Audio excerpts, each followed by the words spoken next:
Hello বন্ধুরা, এটা আমার ফার্স্ট ব্লগ। প্রফেশনালদের মতন হয়তো হবে না, কিন্তু চেষ্টা করেছি তুলে ধরবার আমার ছেলের জন্মদিনের দিনটা। তো তোমরা দেখতে থাকো আর বলো কেমন হয়েছে। হ্যালো বন্ধুরা, তোমরা জানো ভালোভাবে আজকে আমার ছেলের জন্মদিন। তো ভেবেছিলাম কিছু করবো না এই গরমে, কিন্তু মন মানলো না, ছেলে বলে কথা, সন্তান বলে কথা। তো বাড়ির সবাইকে নিয়ে একটা ছোট্ট করে গেট টুগেদার মতো করবো। তো তারই আয়োজন করছি। দেখা ওদিকে, জীবনে কোনো দিন এত মাংস রান্না করিনি, আজ প্রথমবার। প্রায় 2.5 কেজি থেকে 3 কেজি মাংস আছে, যেটা আজকে রান্না করব। এখানে প্রায় 2.5 কেজি মতো মাংস আছে, তাতে প্রায় 400 থেকে 600 গ্রাম মতো টক দই দিয়ে দিয়েছি। 400 থেকে 600 গ্রাম মতো টক দই আছে। আর এইটা গোলমরিচটা ক্রাশ করে নিয়েছি, গোটা গোলমরিচ আছে এতে প্রায় অনেকটা মতোই আছে। দিয়ে এটাকে ভালো করে মিশিয়ে নেব। এই মাংসের রেসিপিটা আমার নিজের প্রোফাইলে আপলোড করা আছে, চাইলে তোমরা গিয়ে দেখে নিতে পারো। অল্প কোয়ান্টিটিতে করা আছে সেখানে। এটা আমি বাড়ির সবার জন্য একটু বেশি কোয়ান্টিটিতে বানাচ্ছি, তাই পরিমাণগুলো বেশিই লাগবে। ঠিক আছে, খুব ইজি এই চিকেনের রেসিপিটা, তোমরা সহজেই বাড়িতে এটা বানিয়ে ফেলতে পারবে। আচ্ছা, তোমরা লেবুটা স্কিপ করতে পারো, তবে আমি এতে 2টো বড় বড় লেবুর রস দিয়ে দেবো।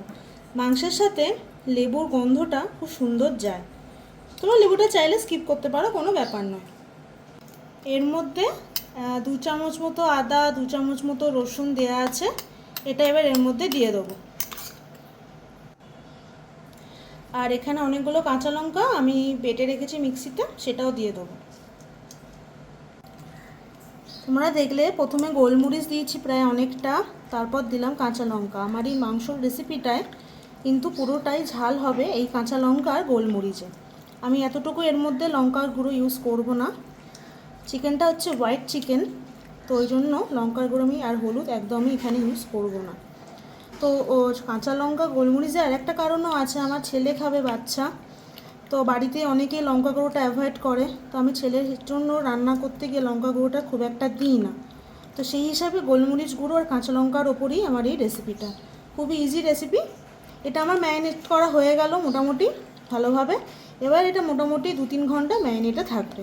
কোয়ান্টিটি অল্প হলে 1 ঘন্টা বেশি ম্যারিনেট করে রাখার দরকার নেই, কিন্তু যেহেতু এটা কোয়ান্টিটিতে অনেক বেশি আছে, তাই এটা আমি মোটামুটি 2 ঘন্টা থেকে 3 ঘন্টা ম্যারিনেট করে ফ্রিজে রেখে দেবো।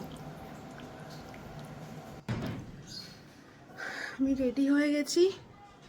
প্রচণ্ড গরম, বৃষ্টি তো হলো না। যাচ্ছি ওই বাড়ি মানে আমার শ্বশুর বাড়ি, যেখানে সবাই থাকে একসাথে। আমি থাকি আমার ফ্ল্যাটে, এদিক আর ওদিক। পেছন দিকে আমার শ্বশুর বাড়ি, উল্টো দিকে তার পেছন দিকে আবার আমার ফ্ল্যাট। তো ওখানেই সমস্ত অনুষ্ঠান হয়।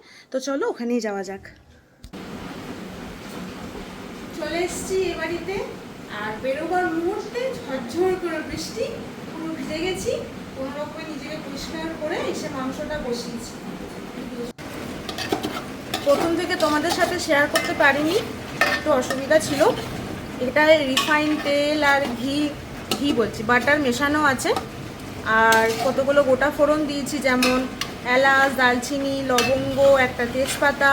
তারপর পেঁয়াজ ভেজে, আদা রসুন ভালোভাবে ভেজে আবার চিকেনটা দিয়েছি। এই চিকেনটা পরে আনা হয়েছে, মনে হলো পরিমাণে কম হবে, তো আবার চিকেন এনে এটা মেশানো হয়েছে। এটা কোনো ম্যারিনেট করা চিকেন নয়, তাই এটা প্রথম থেকেই পেঁয়াজ আর আদা রসুনের সাথে ভাজছি, যাতে তাড়াতাড়ি নরম।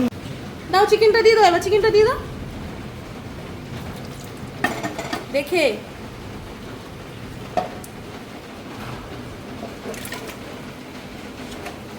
চিকেনটা প্রায় আমার 3 থেকে 3.5 ঘন্টা ম্যারিনেট হয়েছিল। আর মশলা কষানো হয়ে গেছে, এবার এটা দিয়ে দিয়েছি। এবার এটাকে আবার কষিয়ে যেতে হবে।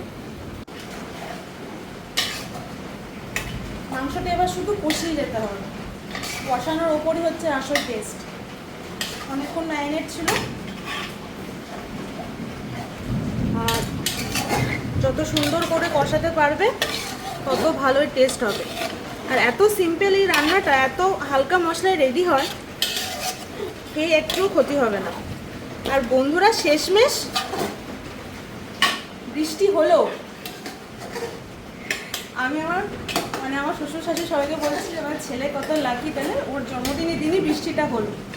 আমি বৃষ্টিতে ভিজেও গেছি এবারই আসতে। আমার হাজবেন্ডও ভিজে গেছে, বেরিয়েছিল রাস্তায় কিছু একটা কিনতে, পুরো কাকচান হয়ে ফিরেছে।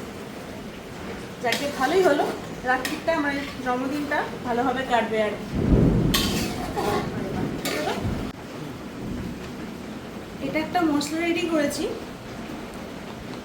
ধনে, জিরে, গোলমরিচ আর মৌরি হালকা শুকনো খোলায় ভেজে নিয়েছি, একটু গন্ধ ছাড়তে নিভিয়ে দিয়েছি, নিয়ে গুঁড়ো করে নিয়েছি। এইটা এবার এর মধ্যে অ্যাড করবো, ঠিক আছে?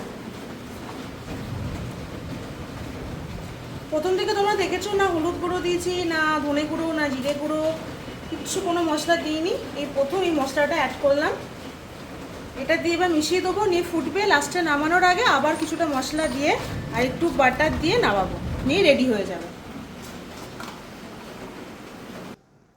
এইটা হচ্ছে আমাদের উপরের হলদালান, বাড়ির সমস্ত অনুষ্ঠান এইখানেই হয়। 100 থেকে 150 লোক অনায়াসে ধরে যায়। শীতকাল, গরমকালে খুব জোর আসে। আর ছেলে তো খুব আনন্দ, সবাইকে একসাথে পেয়েছে। তো এখানেই আমাদের অনুষ্ঠানটা হবে। সবাই জমায়েত হয়ে গেছে, সবাই দেখছো বাড়ির আমার সদস্য। আমার অ্যানিভার্সারিটাও এখানেই সেলিব্রেট হয়েছিল। ছেলে তো খুব খুশি কেকটা পেয়ে। কেক কাটিং হবে এবার। এতক্ষণ ঠিক ছিল যতক্ষণ না মোমবাতি আর তুবড়ি মুবড়ি জ্বালানো হয়েছে। ছেলে মোমবাতি, আগুন বলো, তুবড়ি জাতীয় জিনিস বলে একটু ভয় পায়, তো সেগুলো চেষ্টা করি না দেওয়ায়, কিন্তু একটু ইচ্ছা তো করে দেওয়ায়।